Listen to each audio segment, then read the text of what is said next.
रीवा जिले की ऐसी प्रमुख जगहें जहां पर आप घूमने के लिए जा सकते हैं। तो चलिए शुरू। पहला, गोविंदगढ़ किला रीवा। यह किला रीवा शहर से लगभग 18 किलोमीटर दूरी पर स्थित है। यह रीवा महाराज की ग्रीष्मकालीन राजधानी हुआ करता था। 3 तरफ से तालाब से घिरे हुए इस किले का निर्माण 1853 में रघुराज सिंह द्वारा कराया गया था। यहाँ पर आपको बड़ी बड़ी बग्घियाँ देखने को मिलेंगी जिनके पहियों की ऊंचाई 8 फीट तक है। दूसरा, पियावन गिनौची धाम रीवा। यह रीवा से लगभग 42 किलोमीटर दूरी पर स्थित प्राकृतिक, धार्मिक और पर्यटन स्थल है। प्राकृतिक से घिरा हुआ यह स्थल धरती से 2 फीट नीचे स्थित है।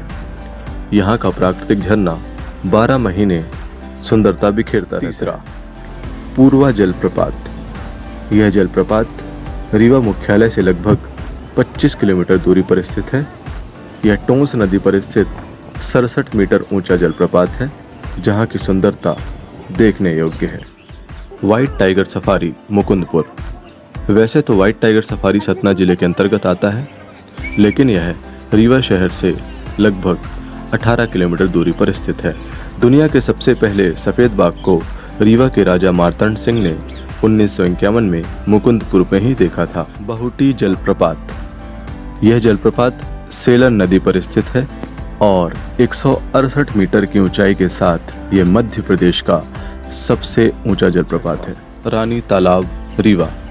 रीवा रेलवे स्टेशन से लगभग 6 किलोमीटर दूरी पर स्थित यह स्थान मानव निर्मित तालाब है।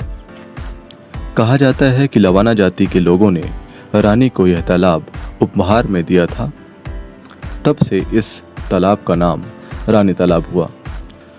7वां, देव कुठार।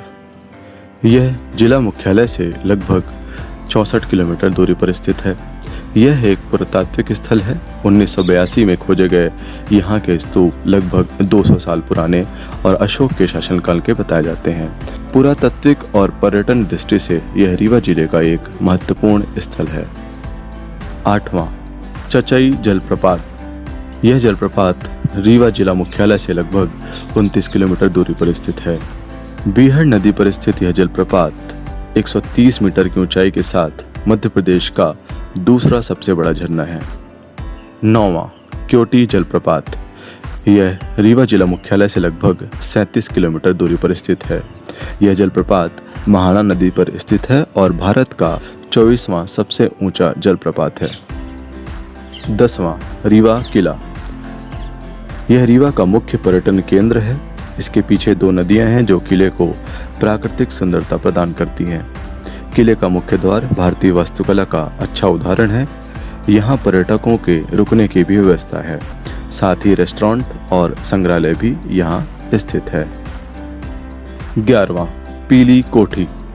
रीवा जिले में स्थित इस कोठी का निर्माण धीरज वंदवेश सर गुलाब सिंह के द्वारा कराया गया था। इस जगह पर आने के लिए सबसे अच्छा समय फरवरी और मार्च माह में होता है। इस कोठी का बड़ा ऐतिहासिक महत्व है क्योंकि इस कोठी का निर्माण रीवा महाराज द्वारा संस्मरण के रूप में बनाई गई थी। 12वां, भैरव बाबा मूर्ति। भैरव बाबा की यह विशाल मूर्ति रीवा शहर से लगभग 28 किलोमीटर दूरी पर स्थित विंध्य की खामडीह पहाड़ियों पर स्थित है। इस मूर्ति की लंबाई 8.50 मीटर तथा चौड़ाई 3.70 मीटर है। भैरव प्रतिमा अपनी विशालता के साथ साथ अति सौंदर्य समेटे हुए है। पुरातात्विक एवं कला की दृष्टि से यह प्रतिमा भारतवर्ष में गिनी चुनी प्रतिमाओं में से एक महत्वपूर्ण स्थान रखती है। 13वां, वेंकट भवन। इस महल की दीवारों में संगमरमर की भस्मी से अस्तर किया गया है। कांच की बेहतरीन नक्काशी का कार्य जोधपुर, जयपुर और आगरा के कारीगरों द्वारा किया गया था। भवन का निर्माण 1908 में महाराज वेंकटरमण सिंह द्वारा कराया गया था, जो आगरा की ताजमहल की याद दिला देता है। महाराज वेंकटरमण सिंह ने इस महल का निर्माण उस समय के खराब हालातों में पलायन कर रही प्रजा को रोजगार देने के लिए प्रारंभ कराया था। 14वां, शिल्पी प्लाजा। यह रीवा का सबसे मशहूर और व्यवस्थित मार्केट है। यहाँ कई प्रकार के ब्रांडों की दुकानें स्थित हैं। यह प्लाजा इतना व्यवस्थित है कि इसकी तर्ज पर सतना स्टेशन रोड में भी दुकानों का निर्माण नगर निगम द्वारा कराए जाने का निर्णय किया गया है। 15वां, महामृत्युंजय मंदिर। रीवा किला परिषद में स्थित इस मंदिर का शिवलिंग अपनी तरह का विशेष शिवलिंग है। इस शिवलिंग में 101 छिद्र है, जिसे देखने के लिए लोग दूर दूर से आते। यहाँ दिन में 3 बार पूजन और अभिषेक होता है। 16वां चिरहुला हनुमान मंदिर। इस मंदिर का निर्माण तत्कालीन महाराज द्वारा कराया गया था। भक्तों द्वारा इसे जिला न्यायालय का दर्जा दिया गया है। मंगलवार एवं शनिवार को यहाँ मेला जैसा माहौल रहता है। 17वां देव तालाब शिव मंदिर। यह मंदिर रीवा जिले की मऊगंज तहसील में स्थित है। यहाँ 5 मंदिर हैं।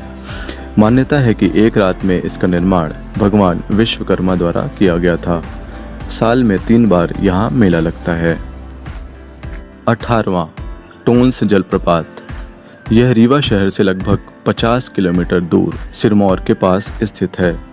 इस जलप्रपात को देखने के लिए 200 फीट नीचे घाटी में उतरना होता है। 19वां इको पार्क मुकुंदपुर। इस पार्क में कई तरह के झूले और प्राकृतिक सौंदर्य से युक्त मनोरंजन के कई साधन उपलब्ध हैं। 20वां केवटी किला। यह किला सिरमौर तहसील में केवटी जलप्रपात के निकट ही स्थित है। खूबसूरत नज़ारों के साथ साथ इस किले का ऐतिहासिक महत्व है।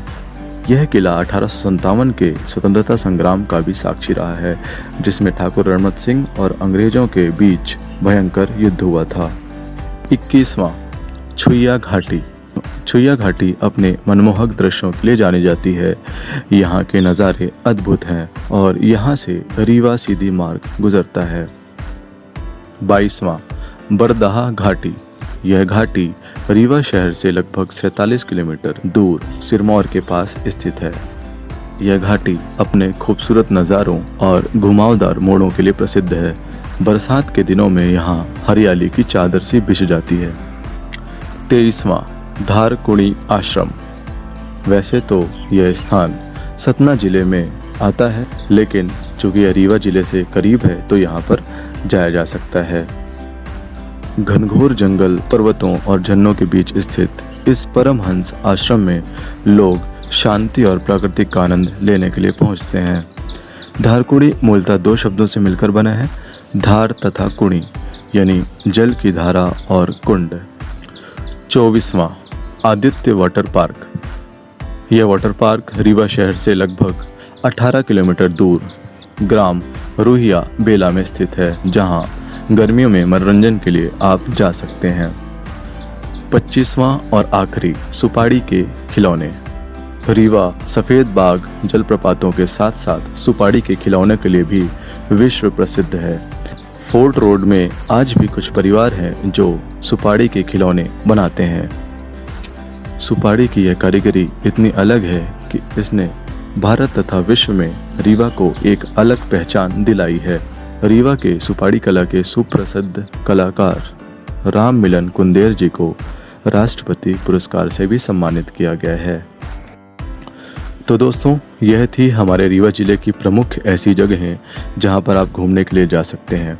और दोस्तों, अगर आपने मेरे चैनल को सब्सक्राइब नहीं किया है तो प्लीज़ चैनल को सब्सक्राइब कर लीजिए, ताकि हर एक नई वीडियो की नोटिफिकेशन आप तक आसानी से पहुंच सके।